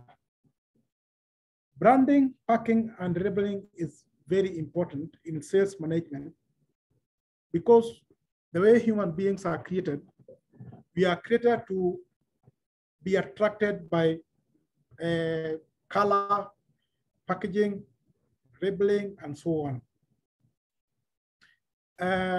On the street, the tendency, people, customers have a consumer's characteristic of a one-stop shop. And that is why if you look at the street, many customers will go to the most stocked shop. The one with the screaming branding, you know, the one that, you know, is attractive to the eye. So if you have a wonderful product with a wonderful rewarding system, the wonderful functionalities, but it's not well branded, then that one will work against your sales. And once again, today, we have companies that are doing branding. They can do branding for you. They can recommend packing for you and labeling for you. I know you have come across products that are packed like they will never be unpacked tomorrow. Packing that is so unfriendly. You buy the product and you have to fight with hammers and tongs to consume it. So there are companies that are coming up with simpler way of packaging so that you don't have a product that is packed as if it won't be unpacked tomorrow. So a company can do branding for you, can recommend packing for you, or can even do it, and also labeling to make it different from other competing products. Marketing, research, advertising, and sales promotion are elements that are very crucial to sales and marketing. I've repeated research like 50 times now. Advertising, sales promotion, making it known, because human beings are created in such a way that they go for what is mentioned many times. Even they say in politics that even a lie that is repeated so many times becomes a truth. So take advantage of sales promotion, take advantage of advertising through all the media that we have, whether technology or one-on-one, to improve on sales. But all this will be pegged on the initials, whether you did segmentation right, whether you did your marks right, the product, the price, the pricing, whether you did it right. You cannot fail there and expect miracles on this end. That's why at the beginning of this presentation, I started with that, because that is the bedrock that determines the sales that you're going to make going forward. Then analyzing of past performance with current performance is very important, because you say figures don't lie. It's good to invest in finding out what works and what doesn't work for you. Analyze past performance, look at the current performance. Look, you can be able to predict demand. You can be able to work on what is not working for you. It could be the product. Maybe it requires redesigning. Maybe it requires rebranding. Maybe it requires, to change in packaging. Maybe it requires change in labeling. Maybe you have to withdraw it all the same and work on it again. And maybe you have to change the channels, or who knows, maybe the methodology you are using, the sales team are demoralized. So all this, you have to invest in a feedback system that helps you to predict, to analyze performance and be able to predict demand going forward. Yeah. Then finally, the power of after-sales service, especially for physical components, is very, very underrated. To buy a component or an item or an equipment, knowing that in case it doesn't work well, in case you are not able to operate it, you can call back and have after-sales services, is very important in sales management. So it's something you can invest in. Otherwise, the one-off sale and no more communication after that may not work well for one, as much as it can work for somebody else who has after-sales services. It's very emphasized and has been known to drive sales, because there is communication and assurance that I've bought a product, and in case of anything, I can have somebody come fix it. Today, the kind of phones we are buying today have no after-sales service. Once you have bought it, most likely you won't even have the contact of the person who sold to you. So you go home and have so much problems with them. So it forces you to dump it. So if you have a shop where you can go back, you can even exchange it, because these are gadgets. Some come with inherent problems. I bought one last year, and as much as it was very new, it kept on restarting every. You make a lengthy call. When you are 5 minutes into the call, it just restarts. This is something that you could not tell when you're buying the phone. So if you take it back where you bought it, will it be accepted? Most likely no. Even if when they say that you have 12 months after sales service, most of it is just stories. You go back with a problem. That's when you know that that was just a story.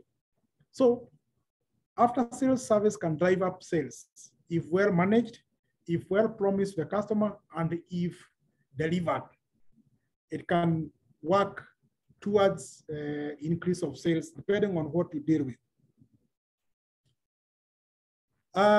We have various steps in processing, in selling. We have, just like what we saw earlier, we have to prepare for the sales, you have to prospect, you have to approach, and you have a sales presentation. The first three we have looked them earlier in earlier slides, but I want to focus on step number 4, the sales presentation and sales interview. Now, when you are presenting a product, and detail is important. Because many salespeople, they deal with that product every day, there's a tendency to overlook some details.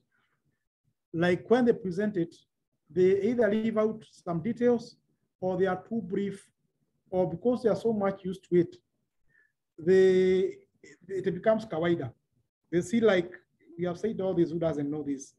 So in sales, it's important to cover every point, to deal with every details without vagueness. That is very important for products.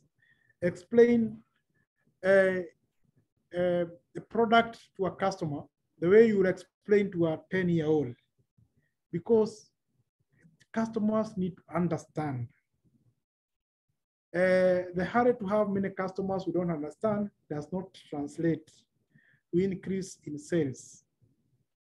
You better have one completely satisfied customer who can talk to 10 others than rush to have 10 customers who are all dissatisfied and do not bring any other referral. So presentation must be complete and must be complete in terms of having no vagueness, leaving no point untouched. It must translate to how is it beating competition. Because for me to pick your product, then I have to be sure, I have to be convinced that it is beating competition. So how is it superior to competition? So every presentation must win the confidence of the prospect because of those 4 points. One, dealing with every detail, not being vague, beating competition or demonstrating how it beats competition, and finally, winning the confidence of the prospect or the customer because he knows that, yes, once I have made my buying decision, I will not regret it. A salesman has many responsibilities, just like in the other slide, understanding the product. There's nothing as bad to a customer as a consumer who comes to sell something they don't have complete knowledge about. Many years ago, we used to have, I don't know whether they are still there these days, those who are selling insurance policies. So they usually recruit young men and women, take them through training, and then they give them so many products to go and sell. So those salespeople, and I'm not being biased, I'm just using insurance as an example. They'll bring a product, several products to you. Then they also become confused. They don't know which one does, somewhere along the way, they have not thorough understanding of every package. And they have come to present a blue chip company.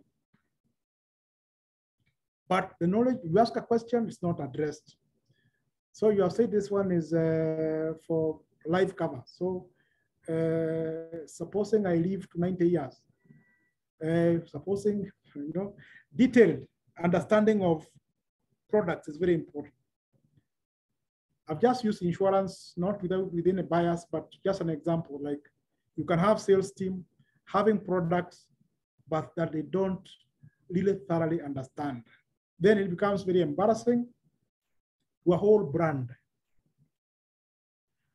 Then salesmen should invest in persuasion, or when you are hiring teams, focus on those who are good in persuasion. Persuasion is having patience to explain, to receive negative feedback, to convert that negative feedback, to persuade and have a customer understand. That is a trait that is not with many people. But in your recruitment, you have a responsibility to recruit a team that is good in persuasion. Then you have to invest in a team that is good in maintenance of finances. In your training of teams, you have to train them in managing of cash, in management of finances. Because some deal with goods that you can give discounts, but the team must know the lowest price they can go to so that they don't affect the cash flow. It is a responsibility of the salesperson to have good etiquette, to greet customers, to identify what they need, to identify how the product they are selling meets that need, to answer questions satisfactorily. Don't just answer questions to gloss over. Answer satisfactorily, because customers want to understand. It's good to have a team that knows how to negotiate the price to the satisfaction of the customer. If the customer feels the price is too high, it's the responsibility of the salesperson to make them understand that we are charging high because of quality, because of X, Y, Z. It's the responsibility of the salespeople to arrange merchandise in a way that is attractive to customers and so on. So a salesperson is a very important person in a business. And that is why they are trained to have thorough knowledge of the product and to have interpersonal skills like persuasion, to negotiation, to be able to deal with customers. The sales, a sales manager, and also translates also to any salesperson, must have the passion to be a manager or a passion to be a salesperson. When we are dealing with marketing, we talked of even personalities of the 4 main personality types. And if you don't have a desire or a passion for something, then your efforts will not translate. Your why cannot translate. As a manager, you must have ability to lead and motivate others, because you must recruit a good team. You must show them what is in it for them. You must show them they must also be convinced in a product. You cannot sell what you don't believe in. A good manager should have good planning and organizing skills to recruit, train, and motivate a good team, and also have capabilities of administration. Because when teams are out in the field, they need elements of administration to know how they are doing, know what works for them, to get feedback from them, and also to make sure that they are representing the organization well, and they are representing the brand well. Otherwise, representing an organization and representing your brand are 2 different things. Then they have full understanding of implications of finance, and they are willing to adopt change. As a manager, you must also be able to accept feedback and translate that feedback to how you work on your product. Otherwise, resistance to change is what drove companies out of market. And in Kenya, 504 matatus were driven out by resistance to change. Without any offense, the Toyota Nissans, what we call Nissans, they underwent a lot of improvement in power. And within no time, in the 90s and thereabout, we started having vehicles that are competing as well as the Peugeot 504, which its competitive edge was speed. So with that, we started having vehicles that are very good with the speed. Before we knew how the matatus were gone. And there's no company that is too big to come down. When we used them from town to town, we never thought that they would be driven out of market. Today, you can't see a single one in the country because of poor adaptation to change. I'm going to touch on online sales, although this one was adequately and very well handled by my colleague last week. The use of internet is now the in thing, I would call it. And it is working miracles for everyone. Use of the internet through emailing, through social media, marketing, Facebook, Instagram, TikTok. Today we even have people called influencers, where marketers are identifying people in Facebook, Instagram, or TikTok with the most following. Then they pay them to speak about their product, and it is working for them. We have a new profession called influencing.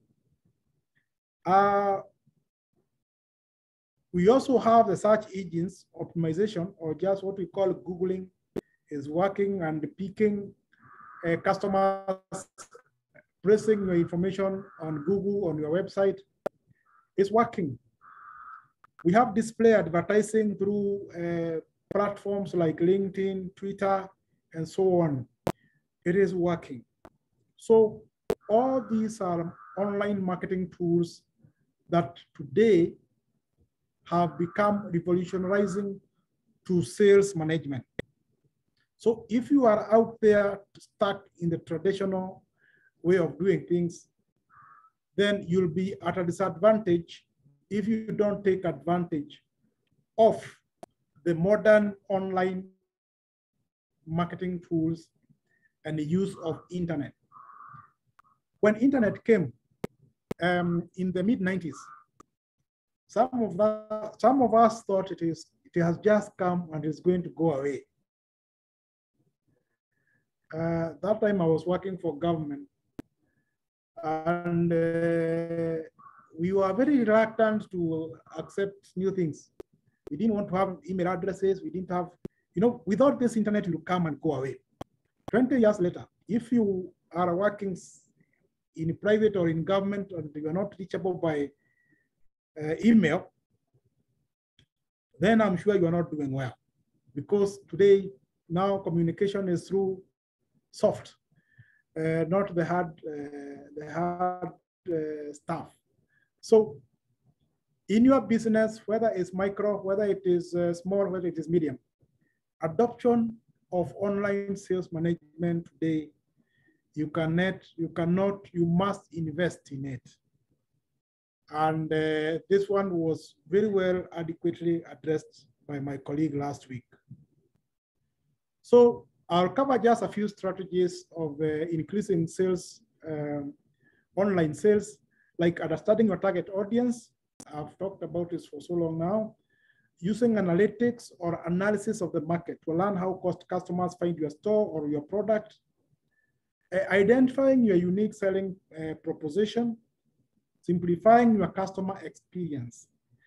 Yes, simplifying your customer experience for goods and services is very important, because you need the customer to understand your product and know how life changes in adoption of your product. Focusing on customer service, providing a chat feature on your website. Yes, this one is very important. Most websites today, they have this interactive chat feature, but sorry, most of them don't work, because if it's chatting, then somebody must be on the other side. If I write something, somebody must reply. Most of them, you just write and nothing comes after that. Yeah. So there's room for improvement, because my interaction, real-time interaction with a customer, if you can achieve it, you'll get instant feedback, instant sale, or instant feedback is very important. So if you are going to have a chat feature, then make it work. Create a simple checkout process where a customer can improve on customers' experience. Select the right platform for your needs. Of course, the search engine is very, very core today, because today we are not doing things the way we used to do a few years ago. Create content for your product. People want to read about your product. Customers want to know your product. Write something. Most of the products we buy don't have much information. How was it developed? How does it work? And most importantly, customer reviews are very important. Personally, most products, before I purchase, I go to personal customer reviews because customer reviews are so honest. They are so frank. If something has negative review, you'll see, you can sample out of 10, how many have reviewed positively. There are 8, then they can 8 out of 10 cannot be wrong. So, but these reviews are very important for you, the person selling, because it helps you to improve the product. Use a responsive design. Showcase your products with high quality photos. If you are going to use the internet, then the quality of the photos must be up there. Whether you are using Jumia, whether you are using Gigi, especially those who, if you are selling goods through Gigi and your quality of photos are not good, definitely customers want to see something the way it looks and have very close-up analysis of how it looks. Then connect with customers through email marketing. Keep your shipping costs as low as possible because you want to increase on your sales. Be active on social media. Yes, social media today, you cannot run away from it. They have made even influence in political decisions. They are going to work on your item, whatever it is, whatever your good is. Be active on social media. Take advantage of influencers to move your sales. Connect your online store to social media accounts to drive your sales. Today, we don't have much option because the market we have today is so reactive and instant feedback, giving you instant feedback.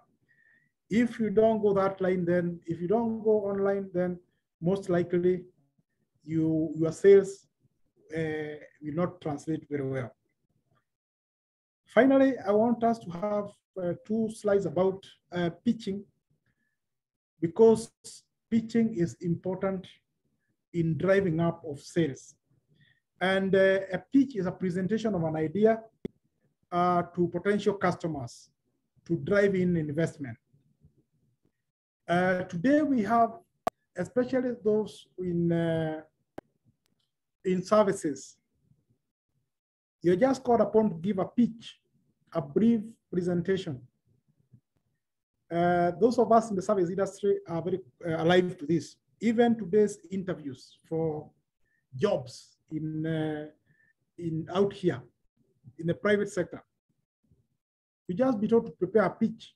Nobody wants to see your papers anymore. Those ones, they are going to ask for your papers later. But come and tell us what you do. Yeah, make a presentation. So you have to be prepared to give a pitch. And usually pitches is, you are given a limited time to say what you want to say. It could be a board meeting and they want to adopt a product like yours. Okay, come, present, come with a 5-slide presentation and tell us what you do and why we should buy from you. So it requires thorough preparation for that presentation. We have several types of pitches, and I'm going to talk about 4 of them. There is the elevator pitch, there is the life plan pitch, there is a one-word interrogatory pitch, and there is an interrogative pitch. The first one is a short one to spark curiosity. If you are given 2 minutes to say what you do, then you have to spark curiosity quickly, then encourage questions from the audience. Because, as I've said, pitches are usually short-timed experiences or opportunities that you'll be given to say all you can say about your product. The other one is called a life plan pitch, where you can use visual aids more than talking. Visual aids are very powerful because human beings perceive through eyes or hearing or feeling. Visual aids are very good because you have now the advantage of seeing. Apart from what we are going to talk about, I can see at a glance what we are talking about. So those are live plan pitches. They are very useful tools in pitching and kicking sales volumes. Then you also have one-word pitches where you go in and spark the interest using short statements like think different, or we are in the new age, or this is digital, this works, where you use short statements, one word, because at the end of the day you want to capture interest. The final one is where you go with catchy question. You use a catchy question to get the interest of the prospective customer. Like you want to emphasize how maybe you have a product that is locally made and could be cheaper than a product that is imported. So you would like ask, okay, what is exchange rate today? And today is 120 to the dollar. Then like, okay, where are you asking? Yeah, no, you have got their attention. You want to demonstrate that your product is cheaper. Yeah. So pitching is a very powerful tool that you can utilize to kick up your sales volumes. And it's a very powerful tool that you're going to find, whether you are in a small business, a micro, or a medium, or whatever. It works for all of us. Finally, because I want to give time for questions and tips on successful pitching, once again, you have to know the product knowledge. You have to know it very well. Describe your product or services. Discuss how you intend to attract customers. Prepare a compelling visual presentation, because pitches are usually timed. They're usually short time, maybe presenting to a board of governors, board of management, or directors, then manage your time well. So I'm concluding my presentation with just a few statements that, number one, sales management determines the bottom line. Through all that journey we have gone through in the last 2 hours, I think I've made the point that your bottom line, that is your profit, are determined by your sales. And your sales are determined by the way you did your mix, the way you did your segmentation, and so on. Then marketing mix is very influential to the driving up of sales. And finally, leveraging of technology, I would say it's a must today. And that marks the end of my presentation. And I now welcome questions through the question Q&A. Maybe, Michelle, you can pick a few questions, then I can address them. Good. Thank you. Thank you very much, Duncan. This was very informative. We have a lot of questions, but my takeaway from this is when you say market research is not elitist. Yeah, it's for everybody. I think that's what everyone here should realize. Like, whether you're Mama Mboga, whether you are owning the highest high-end businesses, market research is important. Absolutely. We will move on to the Q&A section. Yes.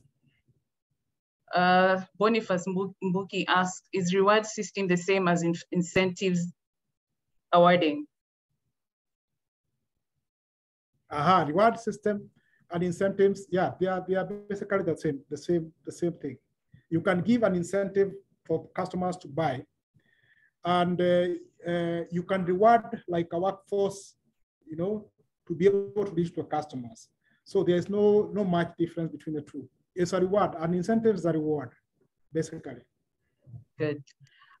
Someone here asks, anonymous, hello sir, is it really worth to go through all these processes of marketing orientation and market research when in our economy, people always just seem to go with the product they're used to and what is cheaper, and people focus on basic goods. So is there really a niche that one can capitalize? That's a very good question. Yes, customers are very different. There are customers who go for the lowest price. There is a niche that goes for quality, depending on the way you have done your marketing mix, the way you have done your research. But just picking a product and selling it, it has a very high risk, because you might be selling what cannot be sold, because you didn't do enough research to know what works for what segment, what works for what market niche. Because as I remarked earlier, even two shops that are back to back, their customers are very different. So I think it's a bit of generalization. Products go because people must live. People live by products. So if it is not going where it's something inherent, either you not capture the market very well. Otherwise, who are you selling? Why did you procure? Good. And Jerry asks, what is the best way to advertise an Airbnb apartments? Yeah, Airbnb apartments is a new development. We are now competing with hotels, where you can book a hotel from anywhere, anytime. So if you have Airbnbs, you have to ask yourself, who is the customer? Okay. If your customer are in Facebook, then do it on Facebook. If your customers are in Twitter, do it in Twitter. If your market is in companies, then go to their sites. So determine the needs of your customer. That's what will drive you to where you are going to market them. Good. Anonymous asks, is it possible you share how people in the service industry, specifically consultancies and trainings, are able to market their products? Oh yes, I'm one of them. And as I am speaking here, I'm marketing my product. And I have several niches. If I be very frank, I do for corporates, I do for SMEs, I do for many segments. And we determine the price, and we determine how much we interact into what they. Sorry, Francis, you're breaking up there. If you can just repeat your last tailor sentence. According to the market. Okay, my last sentence is that we are in it together. You can get me through my Gmail address, then we can interact further. Okay, good. Zara asks, how can one leverage on the price of a product being lower than others? Does that create a doubt on the quality if you have great branding and packaging?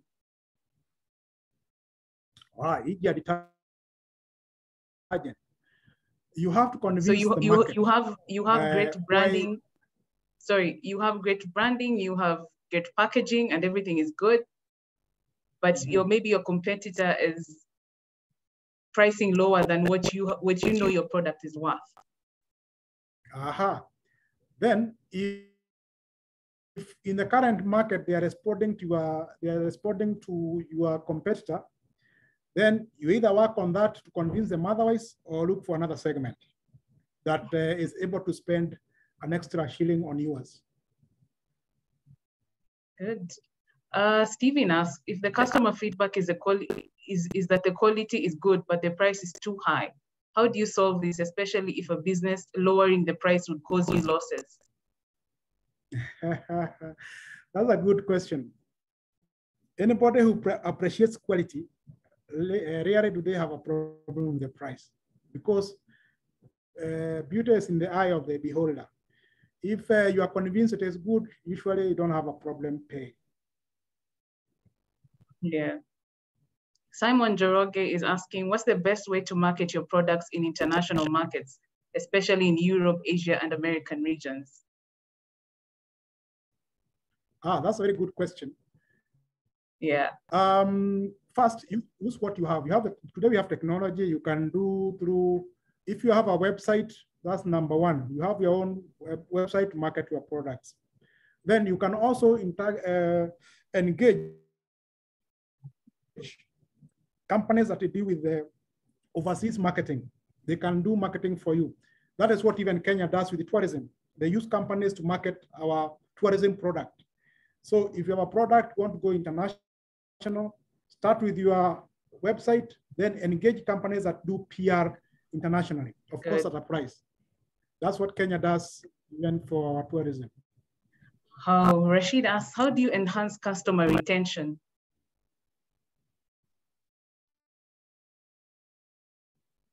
Customer retention, you have to serve them to their satisfaction.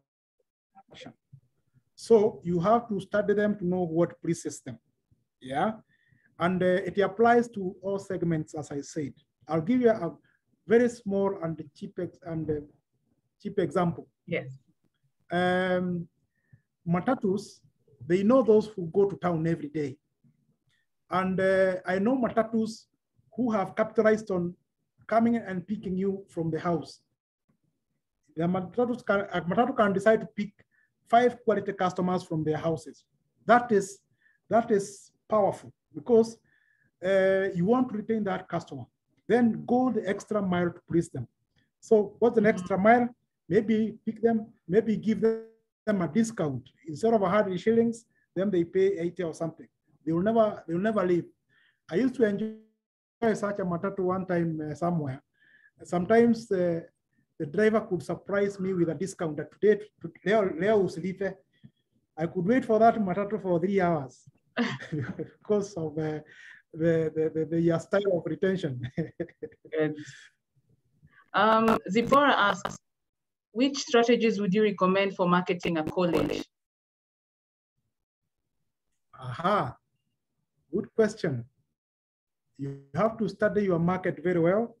What type of college? Is it for diploma? Is it for university degree? Is it where? You have to understand your market very well. You have to understand why people don't go to college and what they expect in college and what you are also teaching them.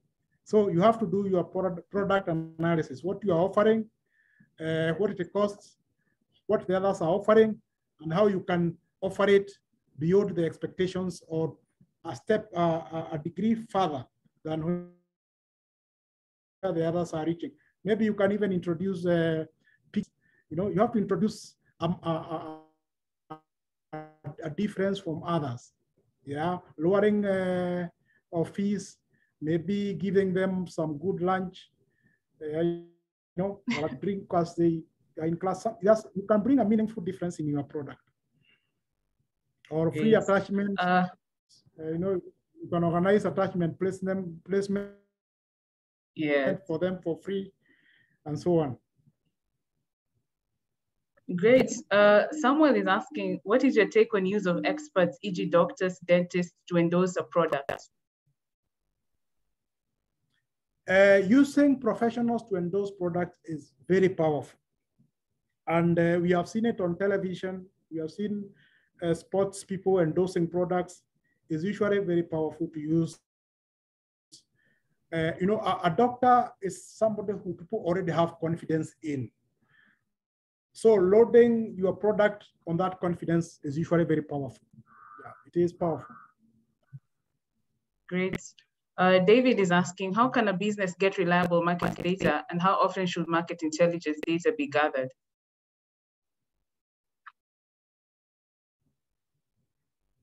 Intelligence on products should be a daily thing. You must always read every customer review to know how your product is doing in the market. And the faster you respond, the better. Because it's not a one-time, one-year thing.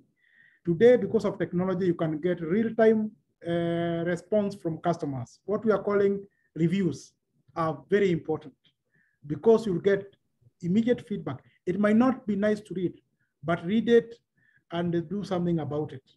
So take it as a big advantage that you can get feedback and you can work on it so that the next customer doesn't have to come and give the same review again. Maybe it's a negative one. Good.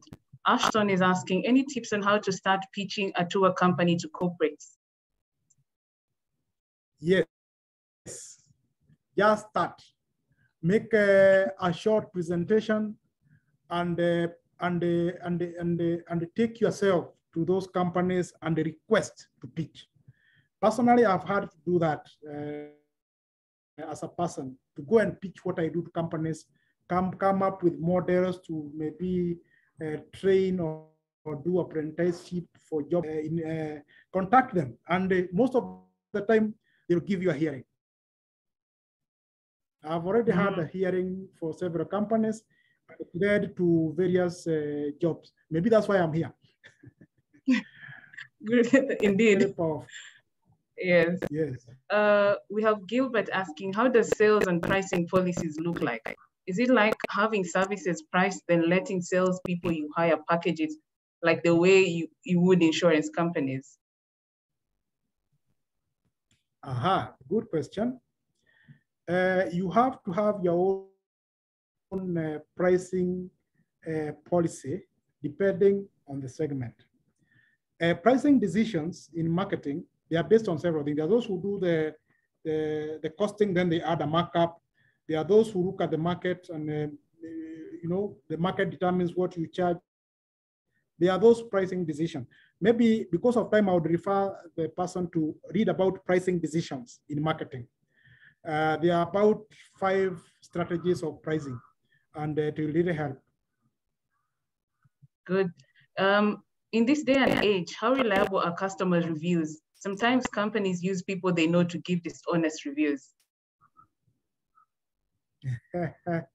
Yes. Reviews are reviews. Don't take any, don't take any lightly. You can validate. If you have the same review coming every day, then you can know it's a genuine concern. Yeah. Your salespeople will also tell you. So you can always differentiate between a fake review and you can tell. You can tell because of the pattern. You can look at the pattern of reviews. Good. How Lillian is asking, how do you ensure the business remains relevant amidst economic degradation and increasing competition? Good question. You can never run away from competition. You have to compete with your competitors. So you have to innovate ways, either move to other market segments, work on the product. If the smallest product was 10 shillings, maybe you can break now into 2 to sell at 5 shillings and so on. The Kadogo economy came out like that because of such competition and the economy doing badly. So if the economy is not doing well for your customers, you can go Kadogo. You can break up the product. Yeah. I'm going over to the chat section. Which are the best, Robert is asking, which are the best sales promotion strategies for a dairy business and for business consultancy? I believe we've answered this earlier, especially in consultancy. Yes. For dairy, did you say dairy? Yes, dairy industry. How you do that? How do you do what for dairy industry? Maybe repeat the question. He's asking, which are the best sales promotion strategies for dairy business? Promotion strategies. Then for dairy products, then you have to use, where do you sell your milk? If you are using shops, if you are using supermarkets, if it's a supermarket, maybe you can usually give a shelf. You can put somebody to explain what the milk is about, how it is different from others. And supermarket prices are usually higher, so it can accommodate the salary for the sales rep, to convince the market, or in estates. Yeah, I see them in estates trying to promote milk products. Good. We will take one last question due to time. What do you do to drive sales in a community that has a possible language barrier? Then improve on communication. invest in somebody who can translate to them. Yeah, or even your product, you can write in their language. That is why we have some products written in Swahili and English. Yeah, especially these drugs. You see, on one side is English, and the other side is another language. You find fonts in Chinese, then English. Yeah, you can use that to advantage. Okay, good. Ladies and gentlemen, that was the last question. We will share, Duncan, if you don't mind, we'll share your contacts for any further queries that they have, because there's a lot of questions. This has been a really informative session. Thank you so much. Yes, ladies and gentlemen, that's our time today. We look forward to seeing you for Module 4. And just remember, we will share the slides after the session, and you can always access the slides and presentation at on our website, which will also be shared on email. Yeah, thank you so much for I can see a lot of comments on thank you very much. I also appreciate— There's a lot of comments, there's a lot of feedback, Duncan. Yeah, everybody's thanking you, and great session, guys. Yeah, thank you so much. Thank you, and have a good afternoon. Yeah, thank you so much.